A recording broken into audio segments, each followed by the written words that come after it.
Good afternoon, good evening, good morning, wherever you are in the world. Welcome back to Broken Not Shattered. Today, my guest is a professional in the healthcare sector. She's a nurse, she's a public health professional, and actually, she is busy doing her thing and making life happen. She's even actually working on her doctorate degree in public health. Um, Welcome for the first time and maybe not the last time, my guest Abosede Ogundomu, who is also known as Abby. So Abby, welcome to our podcast. How you doing, sister? I'm doing well. Thank you so much. It's an honor to be here with you. Thank you. Abby, so let's talk about nursing. We're going to discuss the public health for a second. Um, Disparities in the public health system. It's a big issue here in the US. Most people don't talk about it, but the way you're being treated in the hospitals most of the times, and I see that also in the UK, is also based on your racial background or in some cases your gender. Um, and that's a big disparity, and it should be a no-no because I don't think that any life is more valuable than the other. As a professional in this sector, share some light in a few minutes, just to take a few minutes, talk about what your own opinion is when it comes to disparities in the healthcare system in the US, please. As a nurse, I take pride in my profession, but at the same time, I would not be naive to tell you there's no disparity. There's a lot of disparities in healthcare, and it affects people from like low socioeconomic status, Mhm, people of minority groups, mhm. the African American, the Hispanic, the Native Americans as Correct. well.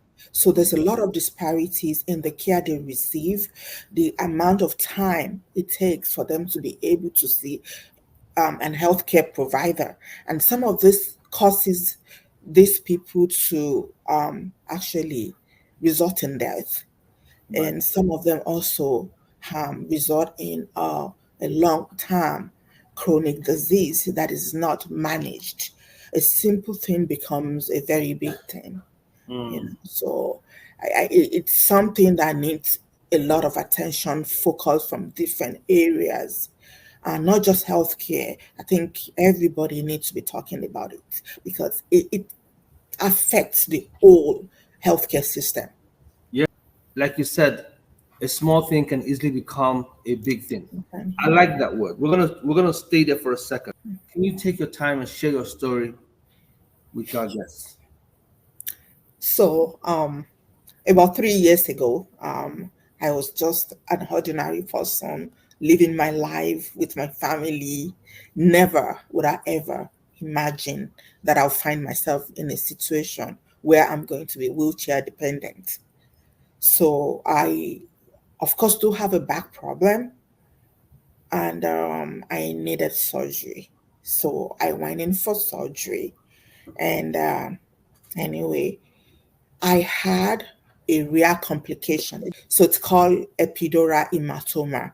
Basically, I was bleeding inside my spinal cord, which was causing compression on my spinal cord. So this causes me to have something they call incomplete spinal cord injury. So I became paralyzed. Because you have some sensation, they call it incomplete. But if you have no sensation at all, they call that complete. So that being said, it's very, very tricky. It's like a spectrum, Right. so Yes, different levels at different places. different levels. Yeah. And it depends on the level of your injury. Spinal cord injury is not just the only thing that I was dealing with. I have another diagnosis that is life changing. It's called Addison disease. What's that? It's called Addison Yeah, disease. what is Addison disease? So Addison disease is basically I am not producing cortisol, and cortisol is an hormone that we need for to regulate our body system.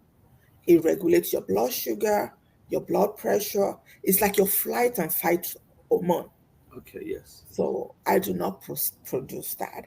And if you don't produce that, what you have is your blood pressure is not regulated, your blood sugar is not regulated. So you have low blood pressure, low blood sugar, and then you go into Addison crisis, which can lead to a lot of things, including death.